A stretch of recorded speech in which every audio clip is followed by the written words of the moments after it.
Let's see, am I live, am I not? The phone says I am. Okay, here we go. I'll just see that everything's okay here, and then I'll... Yep, here I am. Okay, wait. Audio, yes. It's the Nazarite, bringing you Hebrew lore from days of yore. It is Wednesday night. It has been a long day. For the past 15 minutes, should I go live? Should I not go live? I'm tired. I can do it. It's great once I get into it and it'll wake me up. I have a cup of tea, and then a minute goes by and I'm like, oh, I'm so tired. Hey, hello. Look at that. My woman is on, and I think she gave me a like. Thank you, I like you too. I've mentioned that a guy at work said, you should love your friends and like your woman. Always be liking her. Alright, now this video is on Rava's 5 questions. I wonder if I can't change the title live, I suppose. No, probably can't. So you know what? I'm going to start with the chat from last time. Okay, so Rusty and Suneezer were going at it, so I was told later. I didn't see it, but I'm seeing it now. Okay, so let's see. Robert Harrison. Right, so I stopped last time with, what has your brother Sean been, I'm assuming he meant up to. So I think that's the one that I answered last, if I'm not mistaken. Okay. So let's see. He told me they were going back and forth. So I'm not sure where to pick it up again.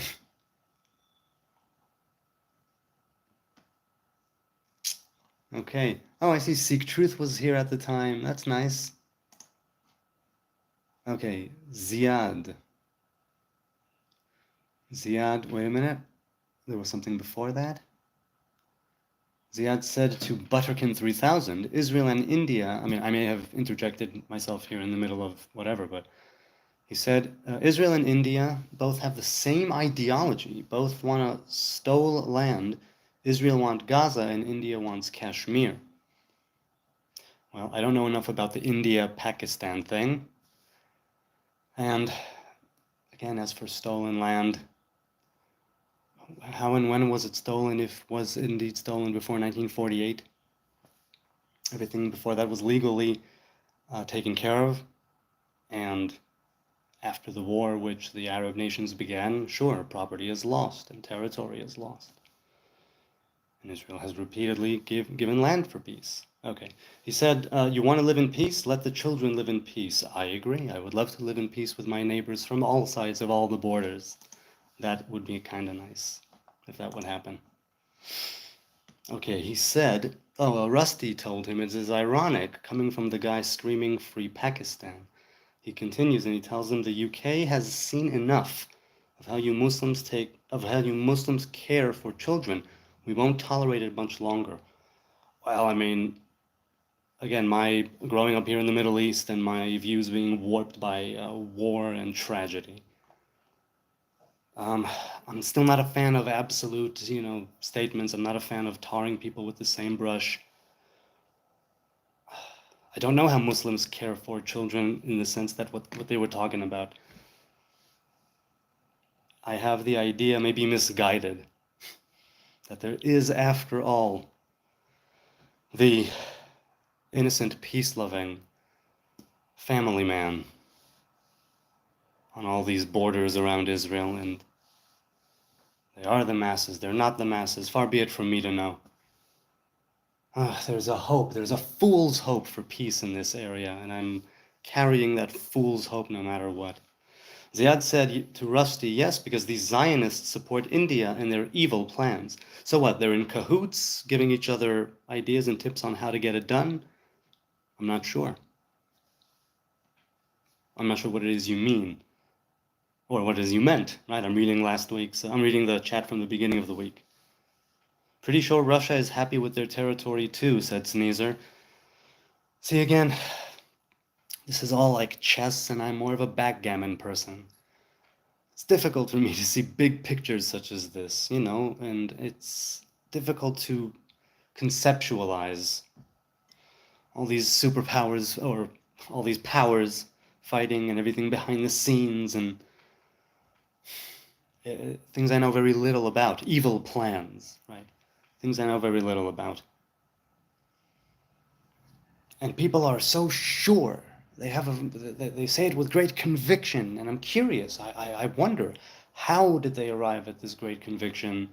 Is it something? Is there evidence to support that this is like a joint evil plan? The Zionists. I mean, there is, I hear, a very friendly alliance and collabs between India and Israel, with industry, with militarily, if I'm not mistaken, as well.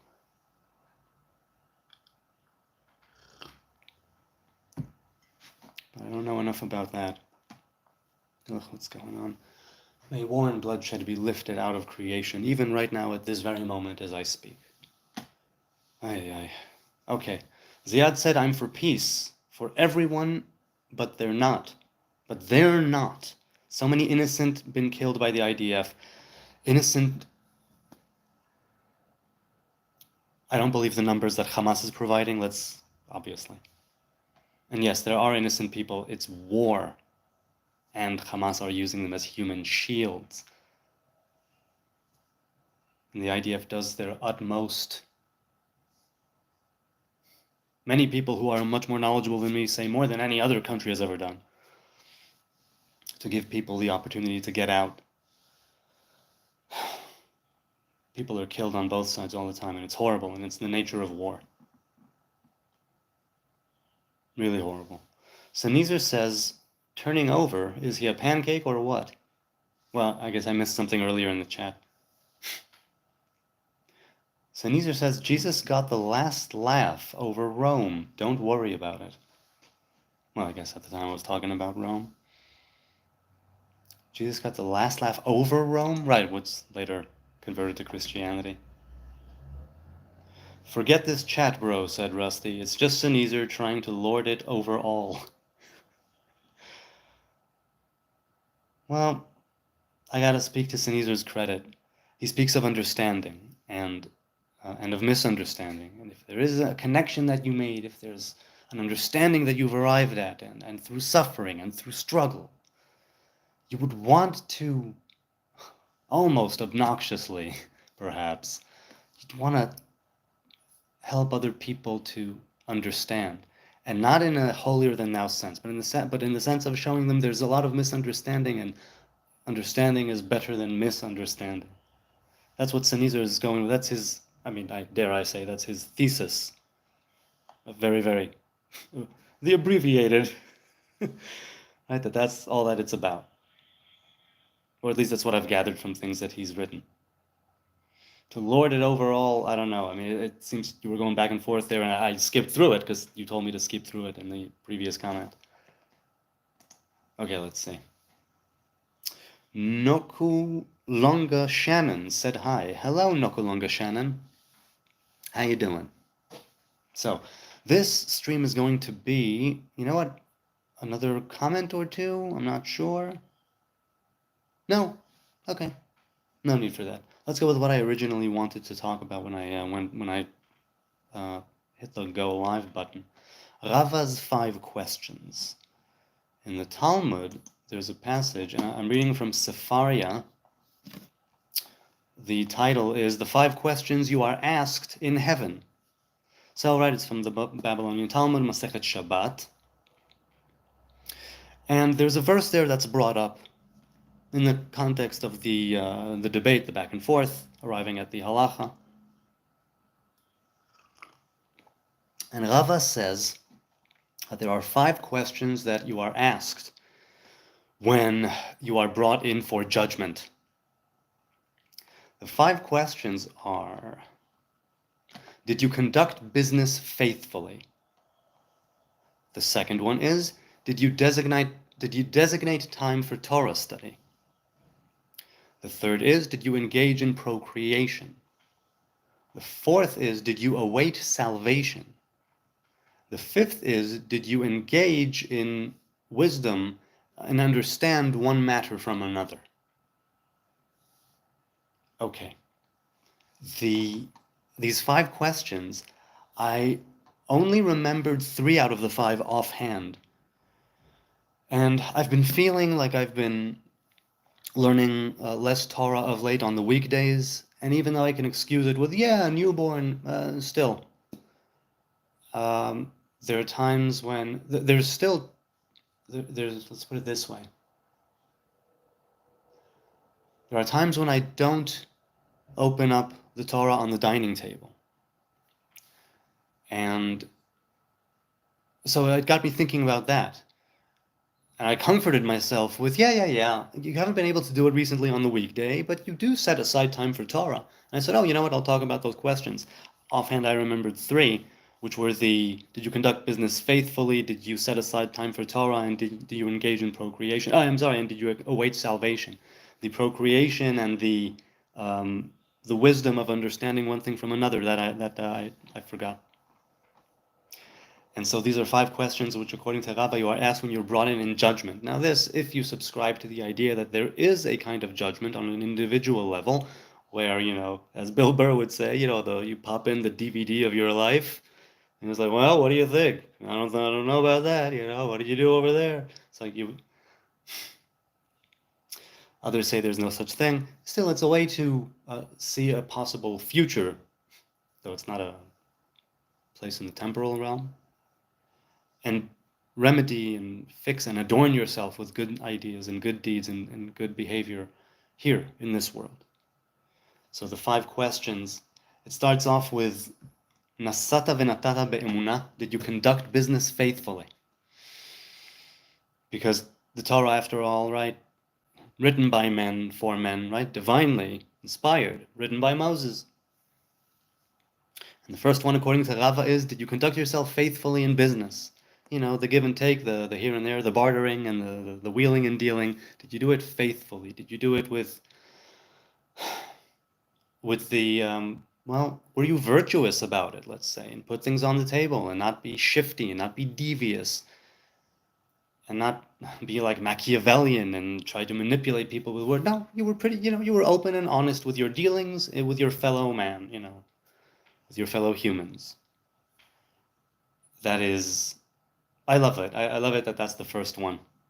The second one, did you designate time for Torah study? After we cared for the physical and the business and between people, did you designate time for Torah, the divinely inspired Torah, in order to better yourself, in order to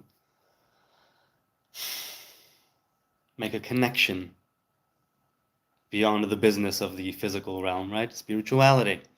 Did you designate times to make that connection with the hustle and bustle of the world and material and business? Did you make time for Torah? Fourth, did you engage in procreation? Meaning, if you were dealing honestly and learning Torah, there's something to that, something perhaps a value, a set of values you'd want to raise others in or in the spirit of. Did you do that? Did you procreate? Were you able to impart those values of Torah va'avodah, of Torah and engagement in the world and work, literally? The fourth one, did you await salvation? The material world, the spiritual world, in the human being, not as such, as it is in the human being, right, being the image of God. There's still that which we await for. A person can always learn more, make more of a connection, and yet there's this idea of salvation on an individual level, on a collective and global level. But on the personal level, where salvation in the day-to-day, not like the eventual salvation and the trumpets and the horn will sound and judgment on all creation and I don't know what. Not in the sense of we have arrived once again in Eden and partaken of the tree of life. Something, I'm talking personally, it can be that final salvation, if you will. It can be your own personal salvation. And that implies that there is something that you need to be saved from. And again, you can look at it in that long run, and you can look at it in the day-to-day. And it's tzipita al Yeshua. It's not did you wait, like that would be chikita.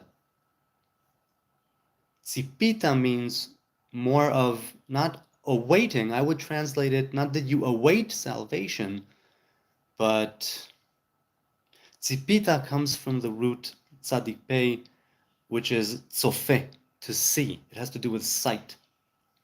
Tzipita liyeshua, it's a kind of waiting for something, knowing it's going to come, not waiting for something and not. So that's how I see it anyway. Where it's not simply that you are waiting for salvation, it's something that you know is coming and you are looking for it on the horizon. Is that the same thing? I guess it's one is more active, one is more passive, perhaps, in the verbiage, right? In the sense that they are verbs. If I'm not mistaken, tzipita is from litzpot, and that's to see. And that's an interesting one. The fifth question, you know what, I'd like to, did you await salvation? Let's see. Because it does imply that there's something to be saved from. And we always have our own Egypts, our own straits, our own shortcomings and failings. On a personal level, it's also awaiting salvation and looking to see it around the corner for yourself on those things. Not the salvation of the people and of creation and of just you in the day-to-day. The things that, did you have hope? Did you have hope? It has to do with hope. Okay, the fifth one. Did you engage in wisdom and understand one matter from another? I think that's the fifth one because that's already another level.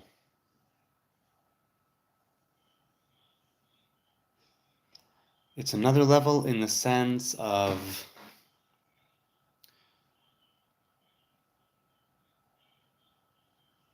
being able to make connections by yourself in the wisdom that is Torah, that is the commandments. Being able to draw your own conclusions. I'm not talking about halacha, Jewish law. I'm talking about in the wisdom of Torah, so it becomes a lot more your Torah. So you're able to make connections. And even if you later read that someone else, some other rabbi or scholar made that connection already, and there's an entire blah, blah, blah, blah, it's a connection you made, and it doesn't diminish it in the least. Pilpalta b'chokhmah. You engage in the dialects of wisdom, it says, or understand one matter from another. Because that's already taking, let's say, the texts and being able to being able to widen them. Because nobody has ever quite put it the way you do. And like I said, it can very well be that someone else already made the claim and the argument and the connection in a book or in a talk or I don't know what. But you made it, if it's something that you made on your own, it's yours nonetheless. And it's one of the questions that you are asked when you're brought in judgment, because it means you need to strive for that. And if you want to talk about it halachically, and so yes, there's that pilpul, there's that engaging. But I'm talking simply as far as the Torah and you understanding one matter from another as it pertains to you, not necessarily for the masses or for halacha or in classic rabbinic literature. Something that you see there and you roll with it. And it's not just wisdom, right? Wisdom comes from experience. And that wisdom, I mean, here it says chokhmah. And right when we have chokhmah and bina, wisdom or knowledge, and wisdom, understanding, and knowledge, chokhmah bina da'at. That's where it begins. That's where revelation begins in chokhmah. Right before that, we have the higher and unknowable. Let's say we have that crown, but chokhmah. And the idea that that's where it begins. And did you did you take it from there? Did you go back and find in that root something that's your own and brought it down? Understand one matter from another with your intellect, with your wisdom, with your experience. Is that something that's yours, that's different than, let's say, procreation and the kids that are yours? Or the salvation that is uniquely yours? It's something that you can also, if you roll with it, maybe give to the world. However you want to do that. Okay, let's see. Is there anything here? Go Dogs! I got a new job, brother, he says. Hey, cool. So tell me about the job. I'm interested in hearing. Wolf Shans, yeah, I never know how to say it. Hello, welcome back. Good to see you. What's going on in my Hebrew? I'm doing well. Like I said, tired, but doing well. If I can sit here at 10:40 p.m. Wednesday night with a cup of tea, everyone is in their beds, and happy and healthy and well, I give thanks and praises to the Most High God. Toda Adonai. It is nothing short of a wonder. And speaking of a wonder, I'll share a small thing while I wait for Go Dogs if he's here, or for Wolf Sanchez, Schnaz. I'm going to say Sanchez because I'm thinking of Rick. I'm going to share that I conducted interviews with my parents 5 years ago, separately, different interviews, along the lines of the same themes and questions, but a little different for each one. And my hard drive crashed about 2 years ago, and I thought until yesterday that I stupidly didn't have any copy saved, that it was just on the hard drive that crashed. And I discovered in my Google Drive, of all places, I don't know how I missed it, but I must have missed it because I definitely had looked there. Maybe not, I don't know, but I found both interviews there, both of them about an hour long, and I am so grateful because I still have the crashed hard drive. Had I wanted, I could have pursued fixing it, restoring it, and taking out that one file. It would have cost 1,000 or 2,000 shekel, which is, what is it? Between $600 and $800. No, let's say between $500 and $700, and that would have sucked. I kept the hard drive because I was willing to do it if only for that file or those 2 files of the interviews, and they were here. They were on the Google Drive the whole time, and I missed it. I don't know how I missed it, but I'm so grateful. And it's interesting how out of nowhere something was just resolved, and I saw that as a good omen. And I saw it as very in line, in tune with Pesach Sheni, the second Passover that we celebrated on on Tuesday. Pesach Sheni, the month after the original Passover of the 15th of Nisan. There were people the following year, after the original Passover in Egypt, there were people the following year who were defiled by death and could not bring the sacrificial offering of the Passover. They came to Moses and they said, look, we want to make the sacrifice. Why should we not partake of this? And Moses says, okay, let's see what Adonai says. And the Lord tells him, okay, if somebody is defiled and cannot bring the Passover, or they are on a long journey, a faraway journey, it says, derech rechoka, and they can't bring the offerings to the tabernacle or temple, then they do it 1 month later. Certain rules of Passover apply, and certain rules don't, but it's not a week long, for instance. But the essence of it, of the Passover and the lamb and not breaking a bone and so on, those things I believe still apply. And the way that Moses was like, oh, that's a good question, let's go ask. And God says, oh, you know what? Let's do it a month later. I learned from Harav Erez Moshe Doron, he called it breaking the chains of impossibility. Where there is a will, there is a way.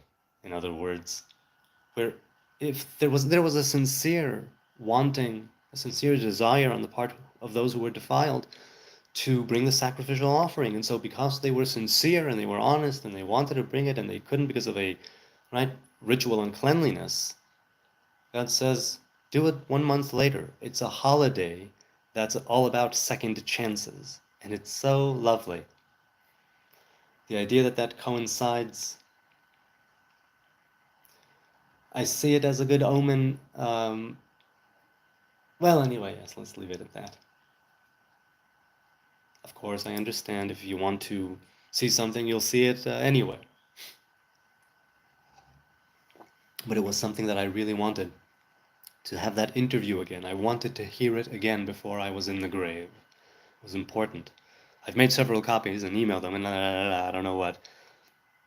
And I put it on an external hard drive, and I'm very happy that it's here. I listened to them already. I was like, oh my God, I must listen to these interviews. I'm glad I conducted them. I hope I will conduct another one, part 2, with my mother and my father. So Pesach Sheni, second chances. And it's like that's what it felt like to me. That almost random, right? Oh, it's in your Google Drive. Oh, they can bring the Passover 1 month later. It's something about that clicked for me, and maybe it's nothing. Probably nothing. Wolf Shans says, as a European pagan, I don't take omens lightly, and I am always grateful for whatever the great architect of the universe sends my way. That's a nice way of putting it. Yay! Yeah, itchy and scratchy. Needless to say, my woman got me this shirt. Yes, that's right. Look, it's part of that gratitude attitude. I tend, like almost exclusively, to see good omens and to make better connections than let's say wicked ones, evil ones, bad ones. You know, oh my God, something bad is going to happen. She has good taste. Yeah, she knows what I'll wear. She knows what I'll like. I mean, I use it. I use it more as a pajama shirt. All of the shirts that I'm with for months now are, in the house pajama shirts. Though I have worn this to work and outside, and I don't know. So, people, I don't know when you arrived, Wolf Shans, but what do you think of the 5 questions? Also, if you're still here, Go Dogs, what is the new job, brother? And Wolf, what do you think Go Dogs' new job is? All right, while we await the answers, I'm going to go to the comments section. Usal said about Live at Pompeii, Pink Floyd, this blew my mind the first time I experienced it. Yeah, it's definitely mind-blowing, and I didn't experience it for the first time on a big screen and or surround sound, and I hope to experience that at some point. IMAX, not IMAX.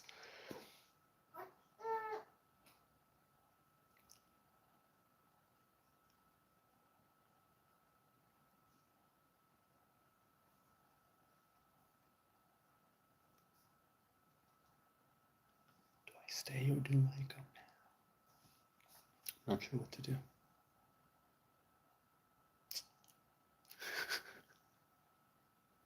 I'm not sure what to do. Alright, if he squawks again, I'll have to end the live stream. Okay, let's go to the comments section. Where were we? There was something here. Oh, okay, here. Carlos said, the people that feel they need to rebuke you for being Zionist are cowards. It takes strength and courage to dwell in the Holy Land, he says, and it is a mitzvah, a commandment to make aliyah, to ascend, and make your home in Israel.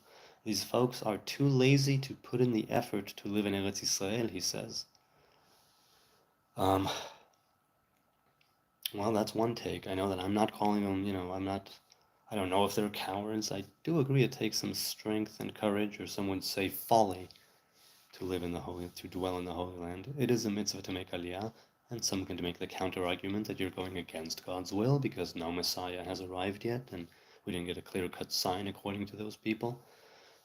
As for them being too lazy, I don't know, man. I understand those who don't live in Eretz Yisrael. I do. I understand them. Because I haven't grown up in Eretz Yisrael, I don't have anything to say. I never lived in the diaspora. Not for, I didn't I grew up in Israel. I mean, no. Those who want to rebuke me for being Zionist, I believe, are doing it for the right reasons. I don't know if you could say they're going about it the wrong way, but they're doing it as far as they're concerned for the right reasons. So, and that type of criticism, I suppose I'm able to accept, not necessarily take their advice and not necessarily do as they say, but to have that dialogue, to have that debate, even if it's in the form of a rebuke, if it's not too harsh, I'll take it. On another note, he says, as we speak, the beautiful Zionist state of Israel is helping to save the Druze in southern Syria. He said Syria, Lebanon, Syria. Yes, the Druze in southern Syria from being completely wiped out. Do these anti-Semitic bastards ever take notice of the many ethnic groups that the IDF risk their own lives trying to protect? Am Yisrael Chai, the people of Israel live. Well, some harsh words for a lot of people, Carlo. But I did thank him for the words because it was sort of.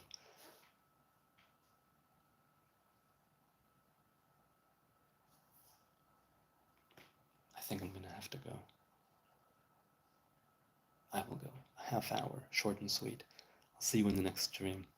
God bless. Good night from Jerusalem.